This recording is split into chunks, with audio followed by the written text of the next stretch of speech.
Hello there, welcome to the Saroy channel, wherever you are in the world, and I really do hope you're doing marvellously well and that you're keeping lovely and cosy and warm. I've got the most fantastic story for you tonight that you're just going to love, and let's get started with tonight's story. Dear Sarah and all your lovely listeners, my name is George and I've been building homes since I was 18 years old, much like my father and my grandfather before me. And I've constructed all kinds of homes, from whimsical log cabins to wood homes, self-assemblies and brick homes, as well as renovating people's properties, modernising them or refurbishing them back to their original pristine condition. You name it, and I've probably turned my hand to it with as much gusto and enthusiasm as a kid opening a Christmas present. As such is my passion for what I do. I've always been a pioneering spirit with creative and revolutionary ideas. Even on family beach holidays as a young boy, instead of surfing the waves, I would be building ingenious castles in the sand. So I think building things has always been in my blood, and I was always a dab hand with Lego blocks, I have to tell you. I have worked in building projects pretty much all over Appalachia, most especially West Virginia, Maryland, South Carolina, Georgia and Ohio, although I have built a couple of homes in Pennsylvania as well. My family has a home base in Georgia where we have a small plot of land all of our own and a pretty little red brick house that was actually inspired by a random trip to Barcelona, where I fell in love with a red brick house I saw there and came back to recreate the stunning masterpiece myself. It's a very pretty home, and the red brick does a lot to enhance the sumptuous rich greens of the shrubbery, trees and grass. Our house is an idyllic place surrounded by exquisite views where we raise free-range chickens, a couple of horses and grow our own vegetables. During the week, my wife spends her time at home raising our two young children, Tammy and Garth. I always return home for the weekends to spend as much time as possible with my family, which is imperative as my children will grow up so quickly and I want to enjoy every moment of their childhoods and not miss out on a thing. During the week, I live in my RV, which is really a great deal more comfortable than staying in hotel rooms, as it is my home away from home. I must say I enjoy the versatility of being able to move around from job to job in my home on wheels, so to speak. It's incredibly comfortable, as after a day's hard work, doing physically exhausting and grueling work, I'm certainly not up to travelling long distances. And even if I was, it would be impossible to get to work on time with the very early starts at the building site. Wherever possible, I do enjoy the privilege of living on the site, and most of my clients like the security and convenience of having someone on hand all the time. My strange, incredulous story began when I was asked to build a property in the Blue Ridge Mountain area, close to Ashe County. I'd been given the job to build the farmhouse through a highly esteemed architect friend of mine, whom recommended my services to the client, a lady called Mrs. Colbert. It would seem that Mrs. Colbert had purchased a great deal of land. She wanted to build her dream home for her family. She had also chosen the perfect spot for the location. The original 1800s Federal-style farmhouse that still stood on the premises was being preserved.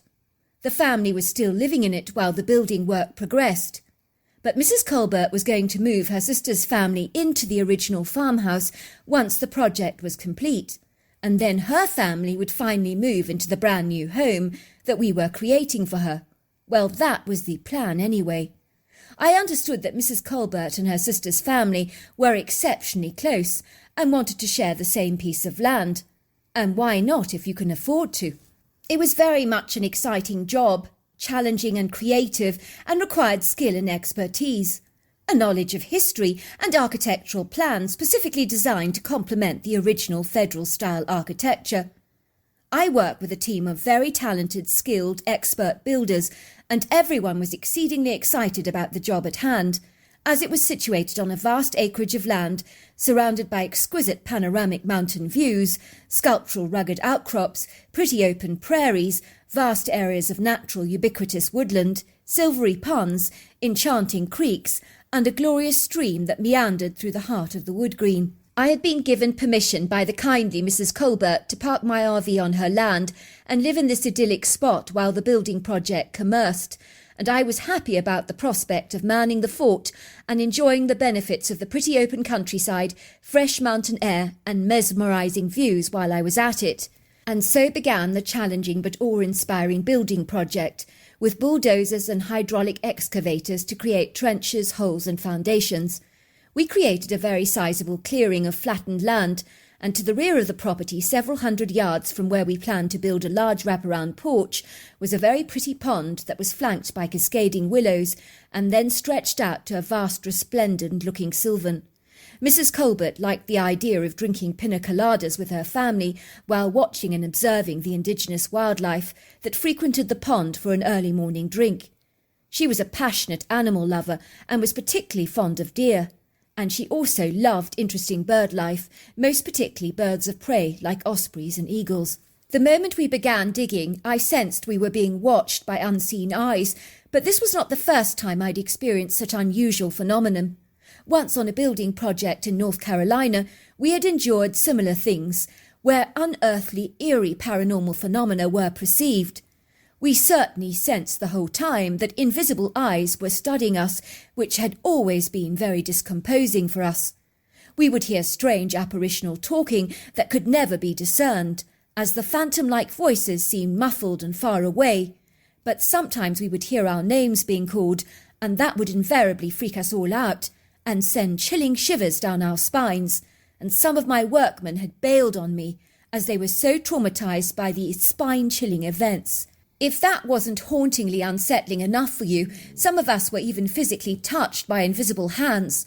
But when we invariably turned around to see who'd tapped us, no one was standing there. So I was feeling more than a little creeped out, especially by the familiarity of harrowing memories from a building job that I would so much sooner forget.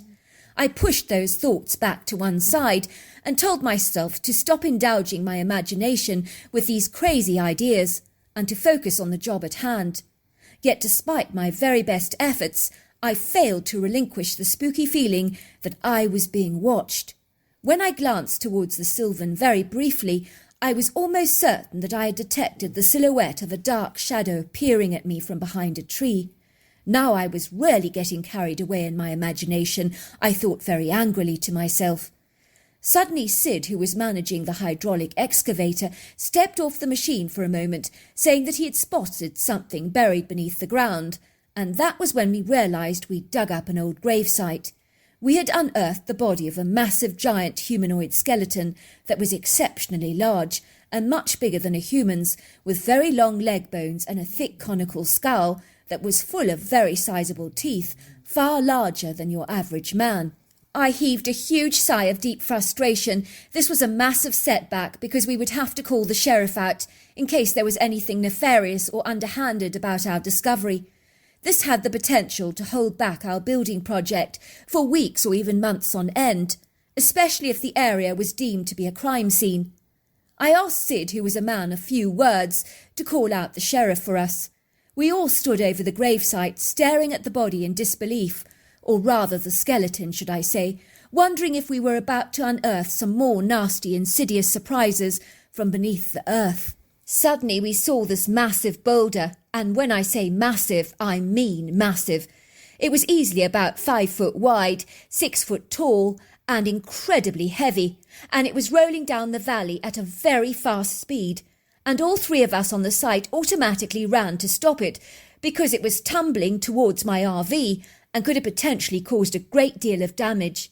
Luckily the rock did stop, and it failed to move any further and was positioned several yards away from my parked RV, or mobile home if you like. Robin just gawked in astonishment and said, "What the heck? How in God's name could something like this happen? It defies rational explanation." We were amazed by this extraordinary event, because to push something this large and this heavy would take brute, almost superhuman strength. Where on earth had the boulder come from? And who on earth had pushed it? I looked towards the wood green to see if I could see anything or anyone standing there, but there was nothing in sight. Everything was very still. "Someone or something must have pushed this massive stone," said Sid, looking flummoxed. "And where did it come from?" All of us looked at the woods to see if we could see any more signs of movement, but everything was suddenly so airily still it actually sent shivers down my spine, and my hair was standing on edge.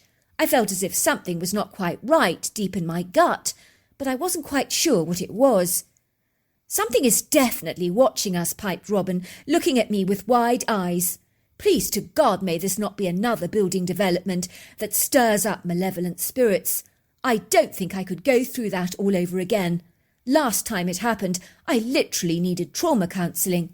Feeling emotionally dishevelled and somewhat disturbed by the curious incongruous sequence of events that had just transpired, with perplexed feelings of bewilderment, we finally returned back to the gravesite, and to our absolute amazement and utter horror, the bones had seemingly just vanished and disappeared into thin air. I mean, how does that happen? I had no comprehension of what had just transpired, and began to think it was something paranormal that was out of our realm of understanding. I mean, I couldn't put it down to anything else, as it didn't make any logical sense at all. How could a gargantuan boulder come thundering down at a hill at such a fast speed, all on its own accord? And how on earth did a skeleton just totally dissipate into thin air, no longer to be visibly seen? When the sheriff arrived, I was heartily relieved to discover that Sid, my builder, who had a vocabulary of only a few words, had lived up to his reticent, evasive reputation. It appeared that on his telephone call to the sheriff's office, he had been very vague, indefinite and inexplicit, informing the sheriff to get to the building site at Fairfields at once, leaving the sheriff high and dry and not even clear about who had actually called him. This was exceedingly fortunate as far as I was concerned. It meant that I didn't have to mention the skeleton that we had uncovered that had vanished before our eyes. I can only imagine how crazy we would have sounded at such a peculiar revelation. "What's up?" said the sheriff, getting out of his car and closing the door behind him. "I received a call to come out here." "Really?" I said, acting very surprised. "Did anyone around here call the sheriff?" I said, looking around with shark eyes that clearly said, "Don't say anything, or I might just bite." We all shook our heads in unison. "Nope, sorry, Sheriff, we never did call you out." The ample-sized, well-rounded sheriff stroked his grey wispy moustache pensively, in an introspective way, almost as if he was deeply engrossed in his own thoughts on the matter. He shook his head, looking ever so frustrated and rather put out. "Kids," he said.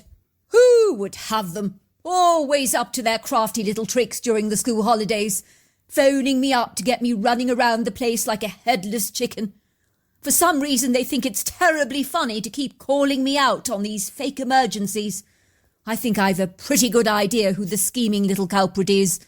The boy's mother needs to teach her son some manners and to send her kid to summer camp, to get some sense knocked into that harebrained head of his. He spends his time getting up to all kinds of trouble in the holidays, with nothing better to do with his time. If that mother doesn't watch him, he'll end up in jail one of these days, the little bugger. You know the saying, the devil makes time for idle hands." "You must be right, Sheriff," I agreed. "I'm sure it was that kid just winding you up and having a laugh at your expense." We breathed a sigh of relief as we watched the sheriff get back into his car and drive away. I could see that he looked less than amused, and sneakily suspected that he'd been called out on a donut break, and was less than thrilled to be summoned away from the sweet, delectable treats that he'd been looking forward to enjoying with a piping hot cup of coffee this morning. "Whew, that was close," sighed Robin. "Well, at least the disappearing skeleton means that we can pretend we never saw it, and get on with the building." And so, invariably, that is exactly what we did. 2 months passed, and things were going exceedingly well on the building project, and we were way ahead of schedule, and had long since forgotten the incident with the skeleton, as since its mysterious, erroneous disappearance, the strange feelings we'd once experienced of feeling watched had long since dissipated and been forgotten. It would seem that we were no longer being blighted or hampered by paranormal events, which was a monumental relief for the all of us. One afternoon when we finished work early, I decided to take a light stroll into the Sylvan, and Robin agreed to join me. It was a lovely day. We took an ice bucket with us containing ice-cold beers and a few sandwiches. We ambled into the wood green, as Mrs. Colbert had told us that the stream in there is so beautiful and was an exquisite spot to enjoy a picnic. As we walked through this bewitching, beguiling treed oasis, I really began to regret that I hadn't explored the spot before, because it was so magical, and was almost as if we'd stepped into an epic, whimsical, enchanting fairy tale world that was as pretty as a picture. The trees were tall, towering, statuesque giants, many with remarkable gargantuan trunks that were covered in carpets of velvety green moss. And the canopy above our heads was like an exquisite parasol, and it allowed just enough shafts of sunlight to dance through the branches, dappling the forest floor in various shades of speckled light. The forest floor was covered with pretty ferns and moss-covered boulders, and there was a few shade-loving flowers splashing the valley in kaleidoscopes of pretty colours. We could hear the soothing sounds of the water cascading down the rocky outcrops, and we could also hear the chirps and warbles of the uplifting bird-song. We ventured towards the stream, and marvelled at the waterfall that jetted down this craggy, rugged outcrop with torrential floods of white water that flowed into the beautiful brook. Robin and I found a vast area of smoothed-out, flattened rocky crag that overlapped and jutted over the edges of the stream, much like a vast table ledge, and it was the quintessential spot to spread out our sumptuous picnic whilst enjoying the bedazzling views over this idyllic flowing watercourse. We hungrily ate our delicious tuna sandwiches and downed our beers thirstily. None of us said a thing, as indeed no words needed to be spoken. I think we were both equally transfixed and mesmerised by the exquisite beauty of this pretentious, legendary place. All of a sudden I heard a thumping sound, and the only way I can describe that sound to you is it was rather like something was hitting a tree very hard, almost like the knocking of a hammer being pounded against wood. Everything became very still for a moment, and that was when we heard this very heightened buzzing noise that became alarmingly intense. That was when we observed these two massive dark hairy silhouettes that at first glance seemed to look rather like bears sprinting towards the stream at lightning speed with 5-foot strides on powerfully strong legs. They were being aggressively assaulted by an angry cloud of black buzzing bees that had launched a full-blown frenzied attack on the two critters. These curious-looking creatures dived beneath the water's surface, and many of the frenetic, feverish bees that I noted were attached to their long black shaggy coats in a large sea of buzzy movement was now drowned in the water, while others flying in the air seemed to suddenly disperse and scatter as the two dark figures just suddenly disappeared and vanished from sight. The hysterical, excitable bees quietened down considerably, but still seemed rather confused because there were no more targets to attack. For a while everything became calm, peaceful and quiet, and I couldn't see anything at all, as the cloud of bees just disappeared, rather like a shadow of dark speckled smoke.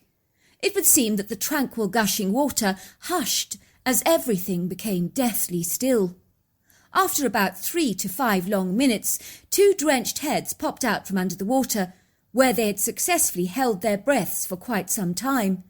They began to make some excitable whooping sounds and were splashing around in the water exuberantly. It was clear that they were very happy about something. Then one of the critters climbed out of the stream very quickly to return only moments later with a massive honeycomb in his hands, and both the creatures sat in the shallow end of the stream eating honeycomb in the water together. I realised that these two critters had been raiding a nest of wild bees, and although they were covered with hair, there were vulnerable areas on their skin, most especially their face, knees and sides of the torso under the arm area where the hair was less dense, that appeared to have developed some bumpy inflamed patches from the attack of the stinging bees. Nevertheless, they seemed unfazed and undaunted by the harrowing experience that they had just been through. These critters began to make the most orgasmic sounds as they enjoyed the honey. They looked like they were in heaven eating the sweet nectar, which dribbled down their faces and onto their hands, and I watched in awe as they licked the honey off their thick sausage-sized fingers. In all my born days, I don't believe that I've ever observed anything eat something with such gusto and relish. I think advertisers for honey products would hire them on the spot to advertise their honey, because I remember thinking to myself, boy, does that honey look good. "Oh my God," said Robin, looking at me in amazement. "I think they're Bigfoot." The words hit me like a punch in the guts, because my little daughter was passionate about Bigfoot, and I had assured her not to believe the spurious accounts on television. I told her that they were all make-believe, as Bigfoot was indeed not real. My wife had chastised me considerably and told me off for spoiling my child's whimsical belief in the hairy critter. "She wants to believe he's real. Don't spoil her fun. You really are a wet blanket, she told me. You have no memory of what it's like to be a child. Let them dream, for goodness sake. Now here I was eating humble pie because I became horrifyingly aware that Bigfoot was indeed real. I was so stunned by this extraordinary revelation that I believe my fear was hijacked by shock, as seeing something you don't believe exists in our reality is very difficult to get your head around. Robin and I quickly took cover behind a rocky outcrop while we continued to watch the Bigfoot, who were completely oblivious to our presence, I'm glad to say. The two critters must have been about 7 foot tall and about 6 to 100 pounds, with very lean muscular legs and overlong arms. Their torsos were stocky and solidly built, and the size of their shoulders were very gargantuan. They were covered in long, flowy, sandy-coloured hair, and their heads were the shape of pyramids that seemed to fold into the shoulders in a sweeping flow, with no evidence of a neck to speak of. The hairless, leathery, olive-skinned faces were long, and the jawline square with a prominent, distinguished brow ridge, flat nose, thin mouth, and very deep-set golden brown eyes. I can see why people describe Bigfoot as an ape-like humanoid, as I'm certain he does possess human and ape DNA. But I'm not an expert in these matters, nor do I claim to be. I'm not sure if I was correct, but I was pretty certain that the Bigfoots that we observed were actually quite young. I got that impression by their jubilant, youthful, mischievous energy, but I could of course be wrong. I did discern that they were taking their time to eat the honey, as they wanted to savour every single mouthful, and I thought that showed great intelligence and discernment on their part.